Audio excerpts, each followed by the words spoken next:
We now have 7 participants. Mm-hmm. Sounds like my mother's on. No, that's cool. How everybody doing today? This Good. this is Seeking Peace. This is a safe place to seek peace. I'm sure you already started, but I'm just now doing the intro.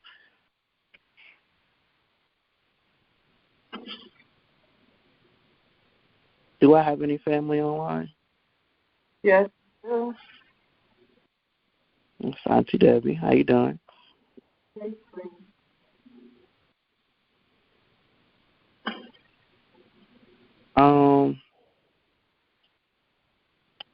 Now I wanted to ask Sister Nebula. Nabiha. Okay, Nabiha. Nabiha. I'm sorry, I don't know how to pronounce your name. Yeah. It's okay. No, it's no problem. Yeah. On the note, he was talking about favoritism and like kids. One is doing better than the other type thing. So how do you know whether because it is, I agree, it's very hard to not to show favoritism to one or the other, but like if you have like one child that's get all straight A's in school and then the other one get like C's and B's and D's, and you like reward the other child a lot, what the one child will see as though you showing the other one favoritism, but you're really just rewarding them for their efforts. Yeah. How do you? Yeah. So, like, how do you balance that to make sure you're not showing favoritism and you're actually just rewarding your kids for doing right? Well, what I would do, my experiences with the 4 children, giving a child their reward is good. But when I saw there was a lack in another child, I would give them a little more time, just, one-on-one.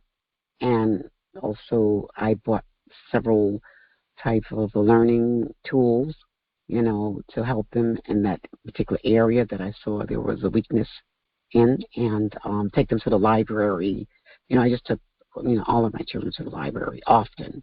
That was a place of learning, and bought, like I said, the additional tools, and I invested monies in encyclopedia and the I'm trying to remember some of the name of those particular learning tools, but phonics and all those, multiplication tables, those kinds of things. And just sometimes you have to do one-on-one, just conversation and the time that you want to give them. Ask them what, how they feel about certain things. You have to talk to your children because each of them have different personalities and different needs. Some might be a little more, high IQ and more, easier to learn. And you have to learn the weaknesses in the children, and you have to sometimes come together as a family, as a group, to enhance that, to constantly, let them know that you love them. You're not, being partial toward your brother or your sister or whoever, and be a little slow in learning. Get them the help they need. Tutorers. There are different things, ways that we can reach out for help, and don't be afraid, and don't, have your child feeling, that they are, abnormal or different or whatever. Your brother or your sister, maybe you're getting better grades, but have different rewards that you get them, and places that you will take them to for entertainment, and just let them know, because your brother or your sister needs a little bit more in this area. Don't feel, any sort of, differences or favoritism or whatever. I love you all, but you all have different needs. I was raised like that, and I try to do the same with my children. Like I said, that poem, children learn what they live. Okay, just learn to be a fair disciplinarian and not being harsh and, spare the rod, spoil the child. We don't want to do the physical, discipline all the time. There are different ways that we can use, good and fair, and maybe deprive them or give them some time out, and take some of the things that they really love and cherish away from them for a certain period of time. But we have to be just with the discipline according to the act that they performed or committed. So, that's just my take on it, and just to teach them fairness. So I said that poem, try to pull that up, and you'll see a lot that's there. There'll be guidance and, some wisdom for us, okay? Yes. All right. We'll give the floor to someone else to share.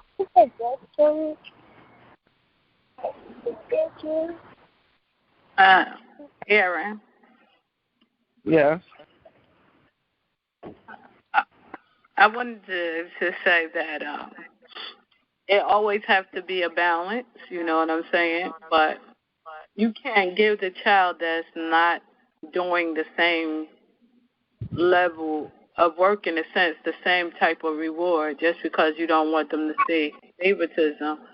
But I agree that you have to have the conversations with them and let them know what the expectancy is, what the reward system is, how it works. And I agree that you have to give them the extra help, whether it be the library, and it should be the library and one-on-one. The conversation with parents is extremely important so they can have a clearer understanding and know what's going on. But I just want to give you this example. With Auntie Tawana, every time somebody has a birthday, since she has the two younger boys, everybody get a birthday present. The two boys get a birthday present, Merciful and Sincere get a birthday present on each other's birthday. So when the birthday comes, it really doesn't matter whose birthday it is, in a sense. You understand what I'm saying? Because they've been doing this so long, they expect to receive a gift on their brother's birthday. And this is a problem, because if one of them doesn't receive it, then they feel some type of way. So it's a bad system just to be like, oh, it's a special time, so we're going to give everybody the same thing. No, you have to have them to earn different things. Now, I wouldn't say that you don't reward their effort. When you see a great change and they do something different, then you give them praise and you acknowledge them and you do something special. But it can't be equivalent, is what I'm saying, to that other one, unless that kid just has a problem, point blank, period. And then as a parent, then it's your responsibility to find out what your child's way of learning is. Because in the educational system, they say that it's 7 functions of learning. So each child has their own style of learning. So it makes a difference to know whether that child is not doing it because they cannot do it, or they're just not doing it because they choose not to do it. And that makes a big difference in how you deal with the kid, because you have to know where they are.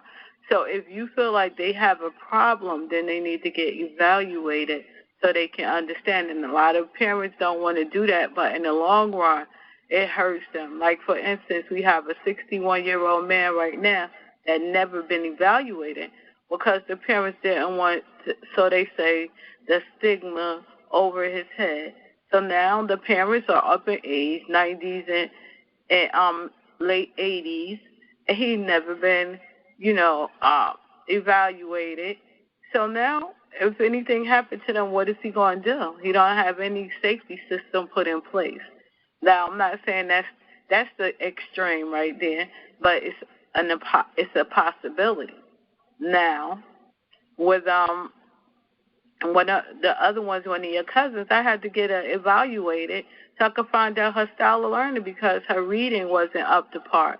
So I took the time to teach her and work with her, but because other people were working with her and not knowing how to treat her, and just saying, oh, you should know this. You should know this by now. Come on, stop playing. And saying stuff. As soon as she felt intimidated, she would start screaming or crying and yelling out, and she would not apply herself to learn. But as soon as I found out what was going on and I started working with her, and then I had the educators to work with her, now she's the top and she's better than everybody else. So that's why you have to find out why is it that your kid is not doing that, what you feel like they should be doing. And if it's a problem, give them the help they need. And if they just need extra time and tutoring, sometimes children want the attention of their parents. And even if it's bad attention, sometimes they feel like bad attention is better than no attention because they don't have the attention that they want from you. So you really have to take time to figure out what's going on with your child because everybody is different. Permission to speak here? Permission, Doctor. Thank you, Auntie. Yes, sir, brother. Yes, very good. And it seems to me, initially, you were wondering about your daughter who was misbehaving in some fashion. And the question initially was, do you discipline your daughter as you would your sons with corporal punishment, so to speak? Now, we can follow after this, after I make my point, because you did ask the question prior to your taping this. Well, now, I will say this. Personally, I don't think I adhere to the notion that one disciplines a daughter like they would a son. As a matter of fact, some people don't think corporal punishment should be visited on children at all. But I had 3 sons and 1 daughter. My daughter was the youngest. And of all those 4 people, only one of them misbehaved to the point where there had to be corporal punishment. That means spanking or doing something like that to them. I had one that was a demon, getting into everything all the time. So that's the only one that had to be disciplined other than the words. He seemed not to understand English or any other language. And so he would sometimes have to be disciplined.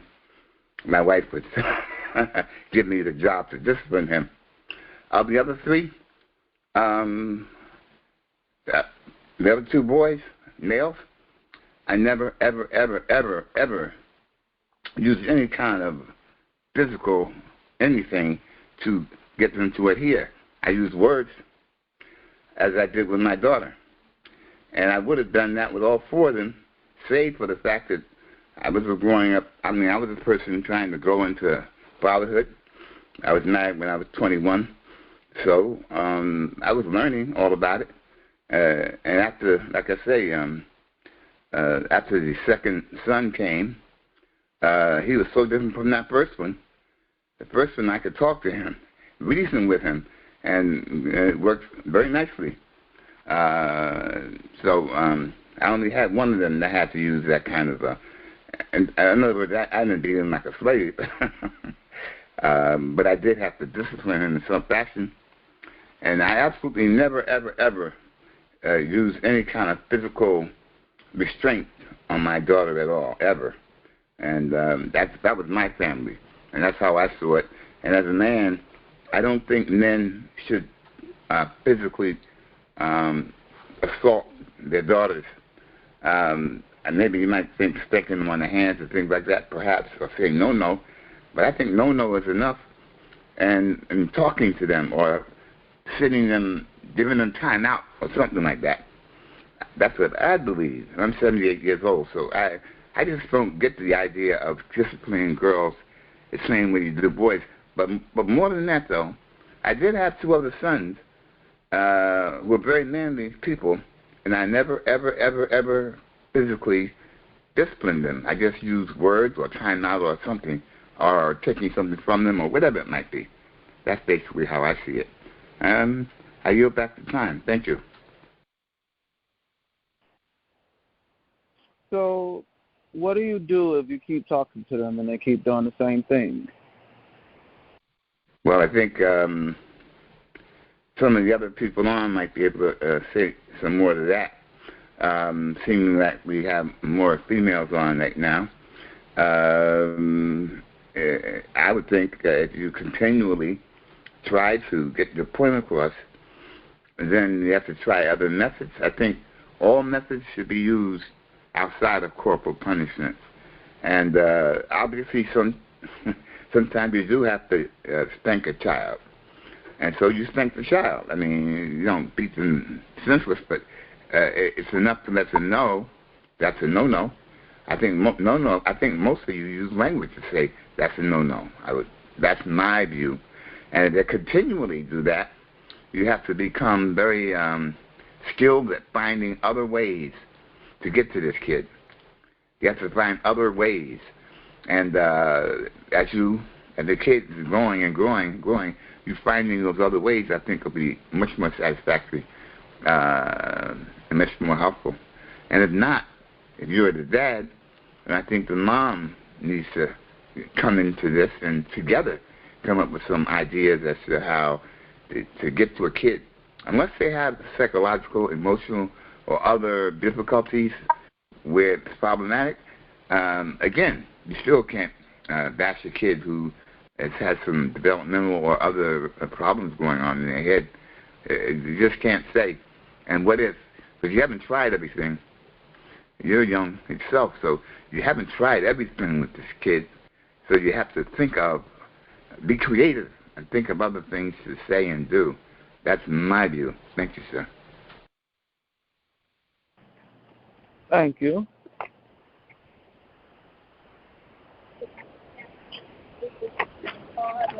You ducky in the water.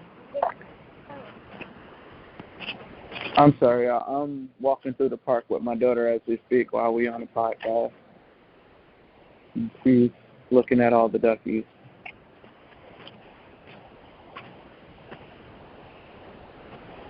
And Mr. Williams, I can agree with what you said. I just got to get a lot more creative. Being so, I did ask this question before I start recording, or before most of y'all even came on a podcast. Aaron, permission to speak? Yeah. What Mr. Williams said is very true. There's so many different things you try, and you really should try whatever you can try before you actually spank your child. But one other thing that he said that I agree with, too, is, talking with the mother.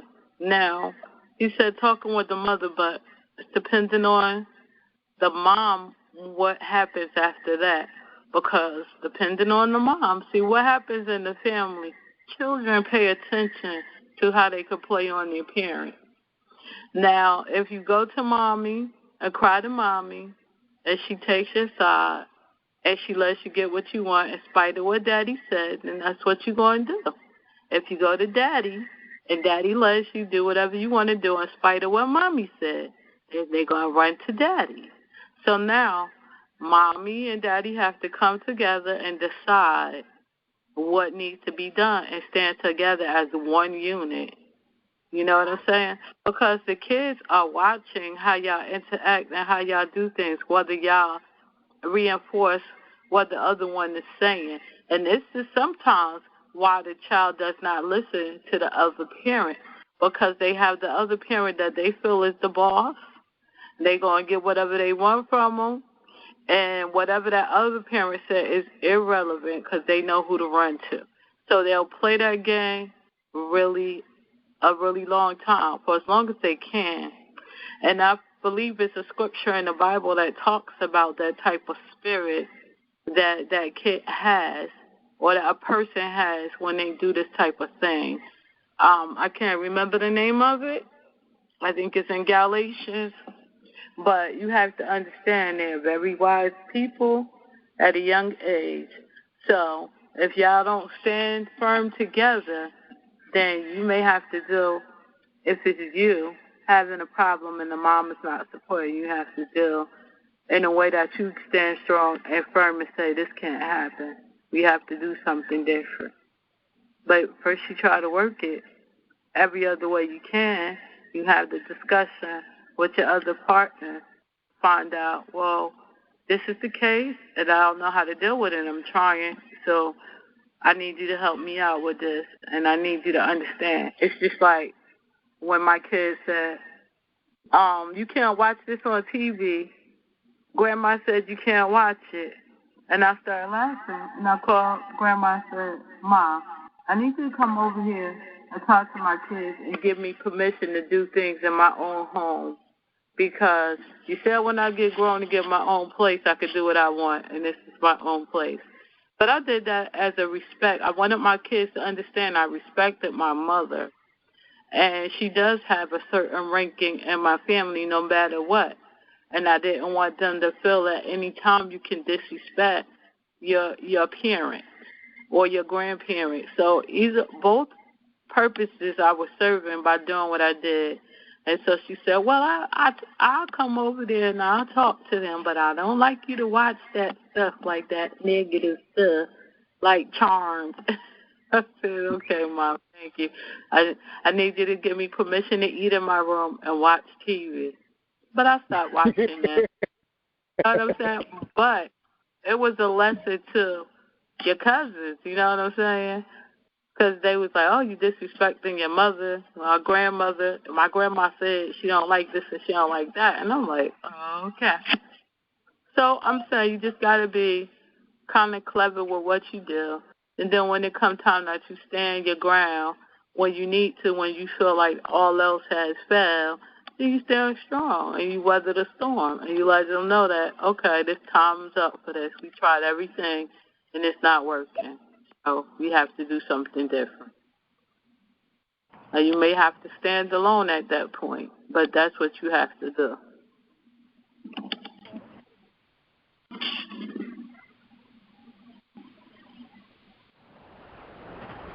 Now, what happens if you and your spouse just don't see eye to eye? That's when you and her have to come to a conclusion. If y'all can't come together as one, you got to stand your ground and do what you need to do. I mean, if you're supposed to you working on any project as a team, and the other person is not working as a team, what are you going to do? Work it by yourself or walk away and let them handle it?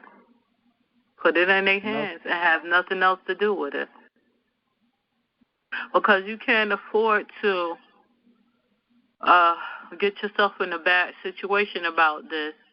And you know things is very different even where you live at. So it's not even worth it in a sense. So you have to wipe your hands and walk away. Sometimes people don't know the help that they have because it's always there, like you don't miss your water till your well run dry type of thing. You know, some people don't know how to compromise. They don't know how to mesh together and work together. And if you always full, they'll never learn how to work with you. You know what I'm saying? Like for 3 years, I've been trying to get my office put together, and I just started putting it together this week because it was never convenient for anybody else, so it's always a problem. And I have to say time's up. I have to do something for me so I can do what I know is right to do and move forward. So you have to evaluate it yourself and see what's what. Have the conversations, have the talk, and say, listen, this ain't working, so we got to come to a conclusion. How are we going to do this? And if I'm not going to be a part of it, go ahead. Permission. Yes, on the subject of corporal punishment, which is on his mind, I had a neighbor. I grew up in Brick City, and Little Bricks.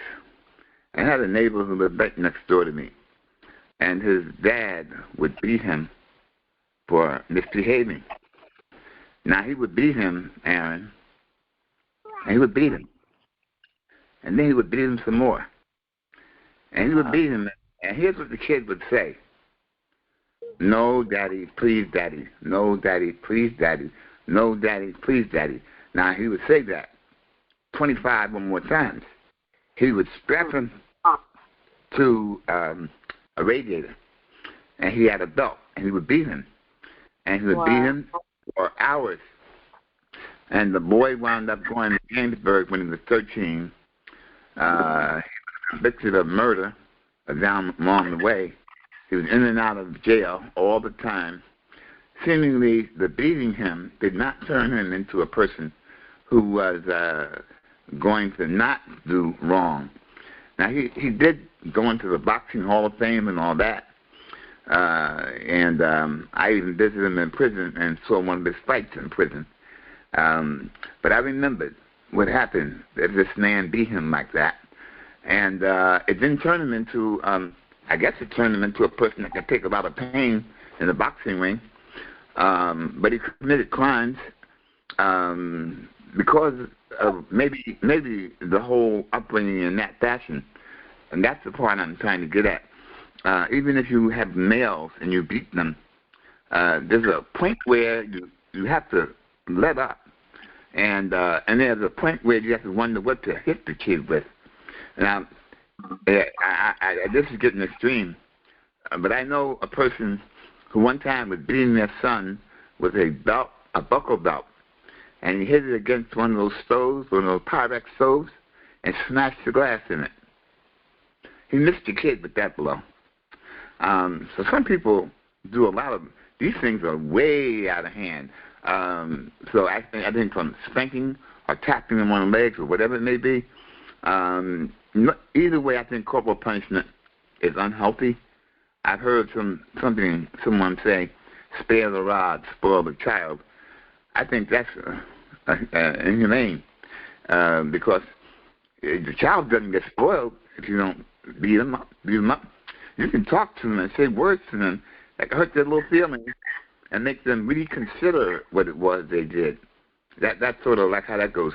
And then as the boy is saying, if they don't they can't have a unit, and they know mommy will let me do this and daddy will let me do that, I'll play them off. Now, if the two of them are not united to the point where they can manage children, it means either they have a clash between themselves, and sometimes it'll pay them for the child to be raised by one parent. But ideally, it should be two. And I think that's a part of what that issue is as well. That's my view.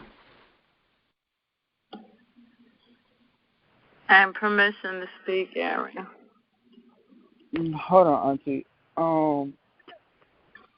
I can agree with what you just said to a certain extent because, I mean, there's a big difference between child abuse and just spanking your child. What you just described sound like real child abuse. Yeah, that sounds crazy. Sounds like slave torture, slave beating. That's what it sounds to me.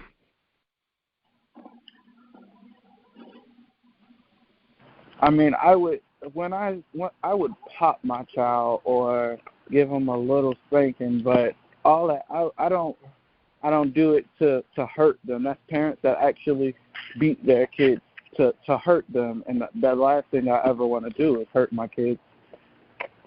And as you said in what you were saying, you said hurt their feelings, and that's pretty much what me popping them does because they look at daddy as a superhero that would never hurt them.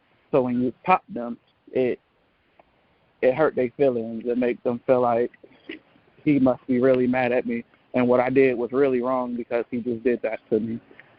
But I would never take it above or beyond that. That's doing too much. All that beating and all that. No, I don't do stuff like that.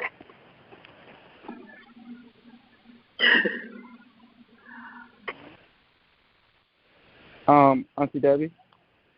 Yes. Hello? Yes, I think that that was a good point that needed to be made, Aaron.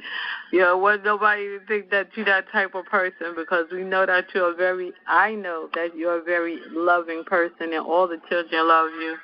Even waiting for you to come back to New Jersey, your cousins and everybody. So I'm glad you brought that out. But I was getting ready to say, Mr. Williams say, you know, the scripture about spare the rod and spoil the child.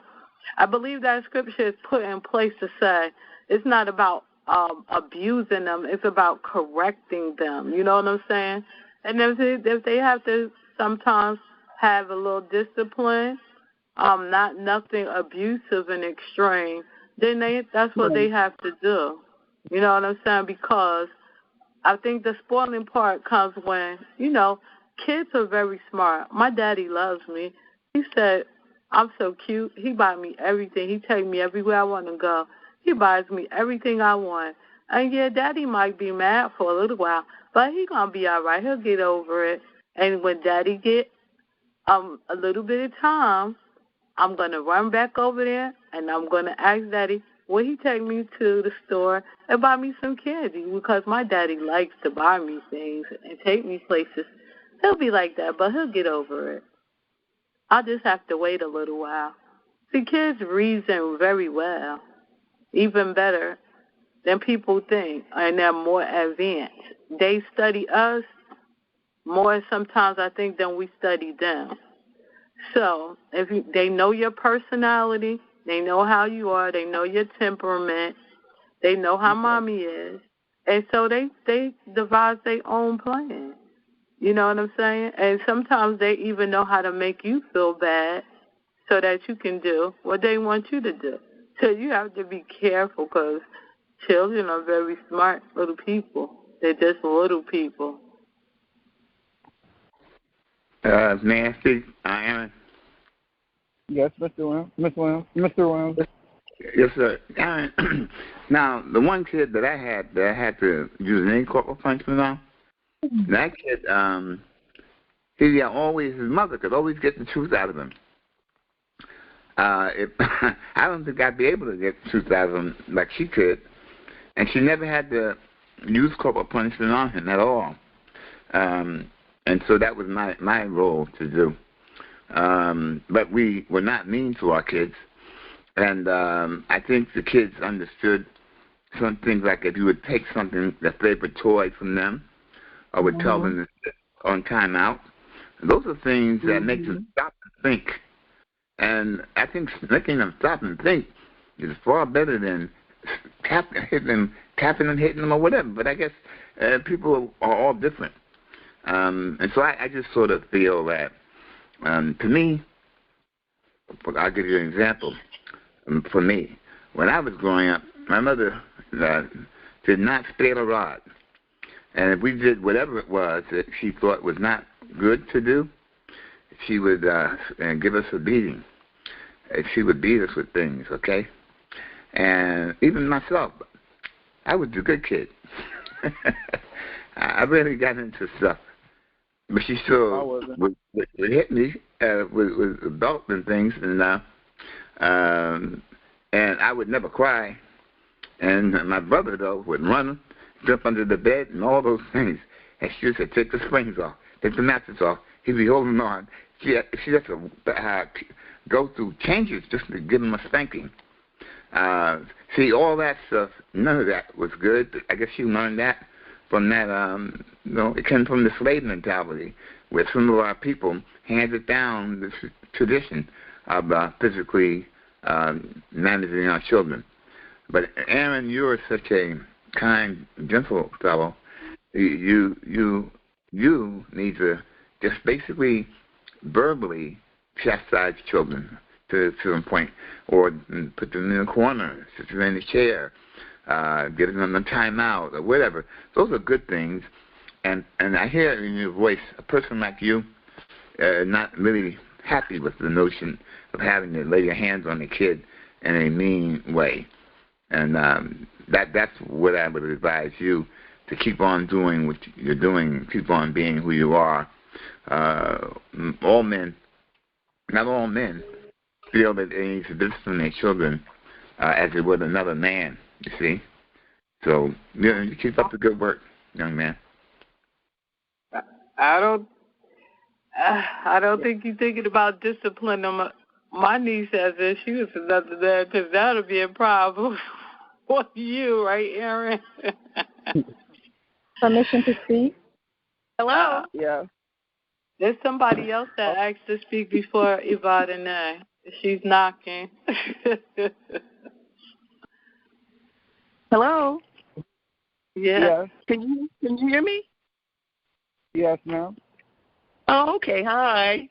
I was listening to your conversation about the discipline and the punishment. Well, when I was a kid, I preferred to have a beating or a spanking because to me the spanking was over with.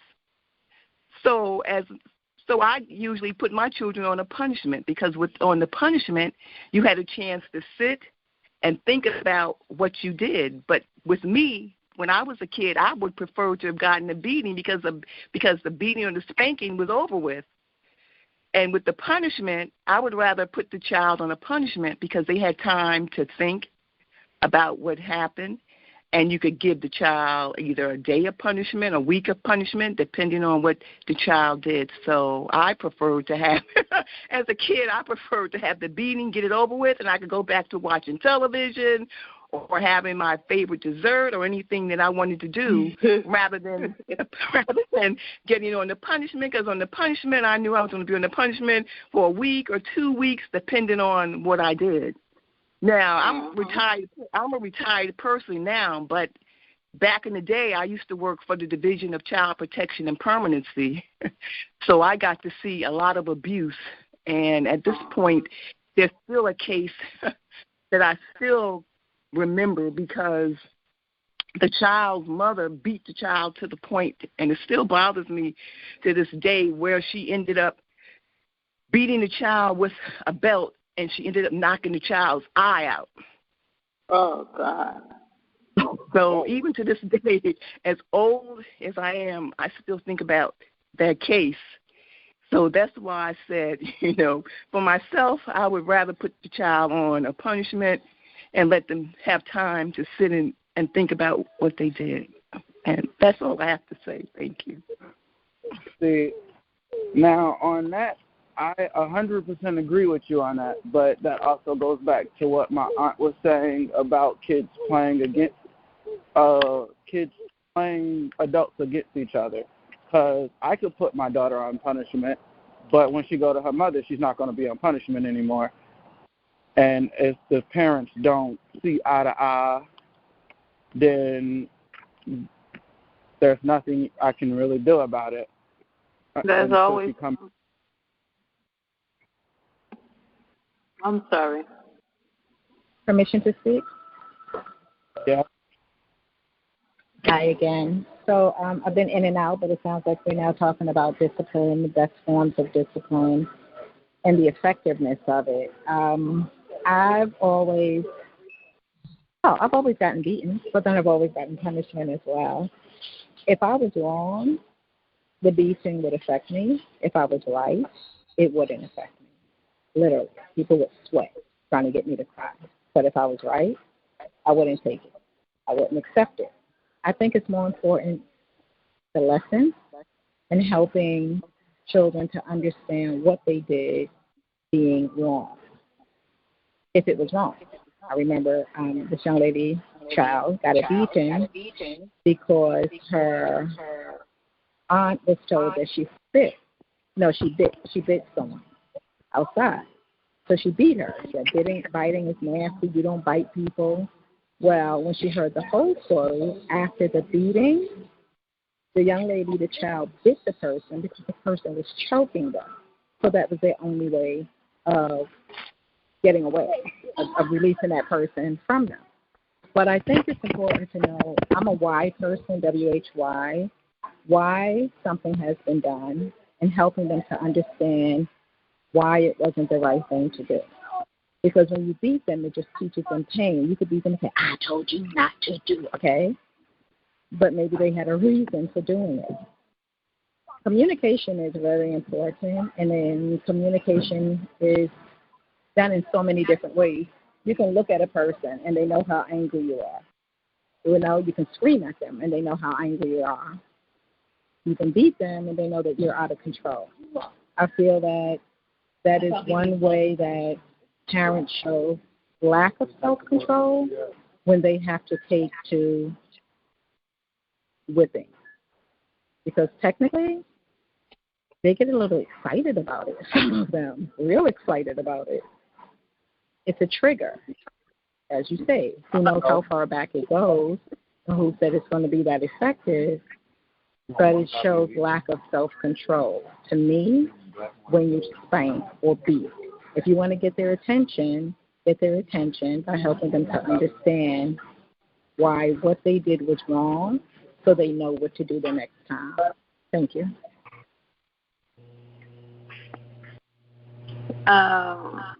Permission to speak?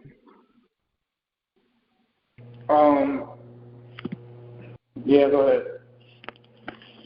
But I don't think that a spanking is a lack of control. I think you have to reason and find out when is a good time, is at all a good time to give a spanking. Now, if you just spanking because you think that's the right thing to do every time your kid does something wrong, that's wrong. That's not how you do it. But before I go into any further with that, I just wanted to say, Mr. Williams said something about timeout and in the corner. And you know, as a licensed child care provider and CPS, I think the other lady worked for CPS, that I wanted to let Mr. Williams know that's now called child abuse as well. Okay, when you put your kid in the timeout and put them in the corner. They stand in the corner, things like that, they tell you can't do that. Even though we used to be able to do that, and you might be able to give them a minute for every year they were or something like that, they saying that that's not acceptable anymore. And I was going to say also, when I was in trouble, I was like her. I would prefer to get a beating because I didn't want anybody yelling and screaming at me. So you have to learn the personality of a child. I would actually say, please just beat me, because I don't want to hear a whole discussion screaming and yelling at me and making me feel bad or going for a long time. Beat me so I can get it over with. You know what I'm saying? And I would prefer a beating over a punishment. So I think everything goes back to the situation for you to determine what's needed. And your baby is really small right now, so I know we're not really talking about anything extreme anyway. And I know you're not that type of person. But what I'm saying, everything for you, you're going to have to figure it out as you go. But it seems like it's the communication with the parents. You have to work with your other party to make sure that you get y'all have a clear understanding that as long as it goes like this, it only can get worse. And sometimes in these situations when parents can't see eye to eye how to deal with this kid, the kid gets away with it because they're not working together. You know what I'm saying? So then what kind of message is it that they're getting if they still get everything they was getting before from both parties and y'all disagreeing? And so when that child needs to have some type of disciplinary act, no matter what it is, like they said, take the toys away. No walks in the park. No going skating, no going to the movies. Like to take your kids out to eat. They like to go out and eat. None of the fun things that they get to do. Take something away, the favorite toy, whatever, and maybe she can understand certain things that you can do the things that you know that you can do. But it's basically with you and the mother that's the problem. It's not the kid. True.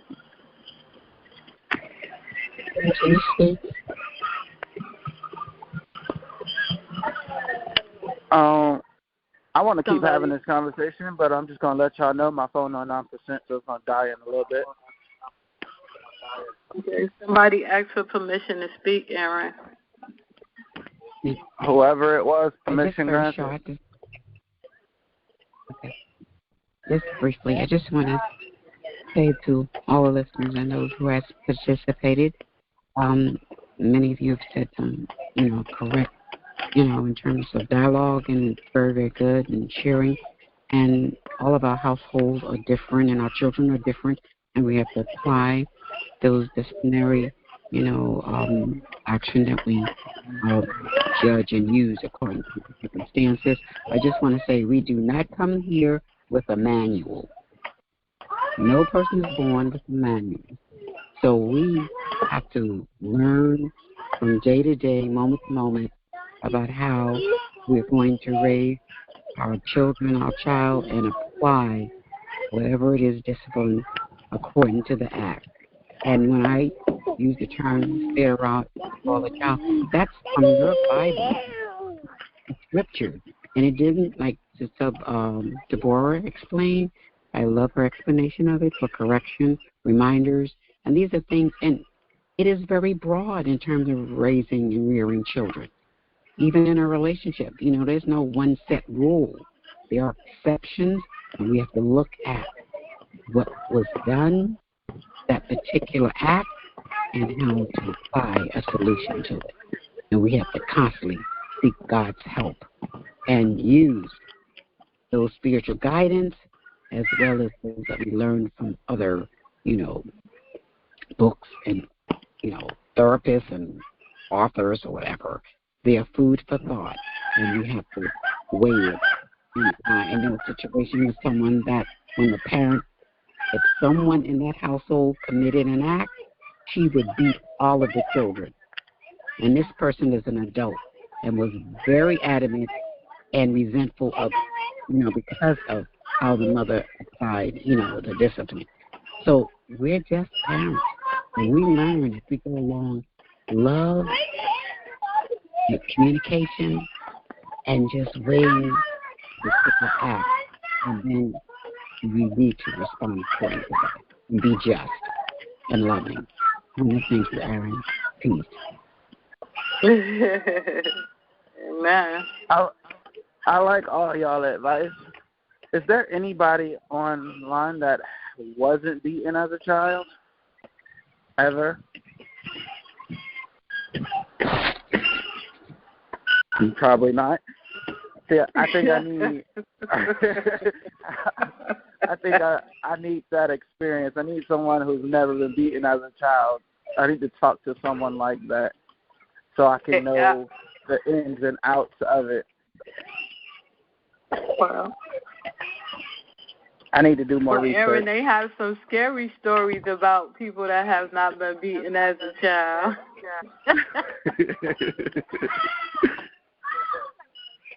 That I heard about. I mean, sometimes I think it's just kids. Sometimes kids think that if you don't chastise them in some type of way, that you don't have any love. The Bible says he loves if he chastises. It don't mean he abused them and beat them down and send them in a coma and pluck out eyes. But it's always an reaction to an action type of thing. You know what I'm saying? You have to express that to your kid. It's always consequences for your actions. That's what I'm trying to say. So if you don't take time to make sure that your kid knows right from wrong, like they said, if the parents don't teach them, the system will teach them. And like Sister Nabia said, nobody can tell you exactly what has to be done in your house because every household is different. And people were raised different. And because of that, some people might not be able to understand what it is that you're dealing with because all they can see is what they were surrounded with, and that's not what you're surrounded with. We're all cut from different cloths. And what you have in your household is are the results of what your parents and your environment was. That's who you are. And the mother is a result of her parents, her environment, and who she was raised around. And the other people, it's the same for every household that's represented on this line. So nobody can tell you a cut and dry. Like Sister Nabia said, it's no parent guide. So you have to look within yourself. You have to pray. You have to reason. And you have to figure out what to do. Conversate with that mother. Make a decision and stand on it. No, but it's always flexible. As you see you going through, you might have to change something up and do something different from what you would do last week because you're trying to get the attention of your child, and it's for your child's, for her best interest, or, for your son whichever one. But that's what you got to do. You never know because it changes from time to time. So that's what you got to keep in mind. It's always changing.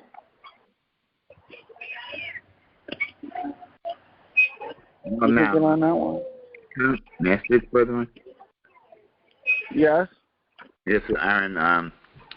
Now, all this is really great information and helpful. I have 3 children who were never physically distant. So maybe it would have been good if you talked to those 3 people. Either way, I think, some kids, they develop in juvenile delinquency. They smoke weed. They do things they shouldn't be doing. They get high and stuff. And there's got to be a way. I mean, I think it's them or Make putting sure you them hold on, don't fall. some kind of punishment, but I don't believe they should put them in the corner. I said sit them down in the corner. But as they grow older, though, if they have never been disciplined and they can willy-nilly do things that they want to do, if the mom and dad haven't come to agreements on how to handle them, you never know where they're going to go from there because they'll go to school, they'll go out in the world, and you never know what can occur. So you have to have some kind of mental eye contact, one-on-one, meeting of the minds with kids. I think that's the best way to raise them. Again, all families, all children, you got to take into account disabilities and all other things. But you just keep on looking into it, and you'll come to the answers. But you always, it's best to have 2 partners, especially if there are 2 of them. And if there's only one person in the home, the other partner maybe call them to help in homeschooling the kids. But other than that, I think corporal punishment is not the healthiest way to manage children. And the lady said she didn't mind getting a spanking because she's not going to go back down. I guess that's interesting too, but at least that is a way of letting her know something that wasn't quite right and trying to help her to not do the same thing again. And that's it. Let the kids enjoy themselves.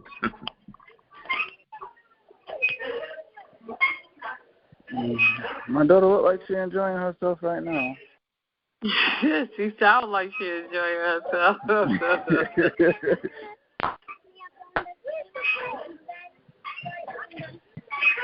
So is there anything else anybody would like to say before I close this podcast?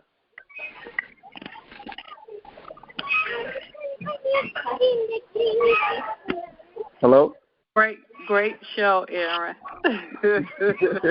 Thank you. Great job. job. I guess let's close it out.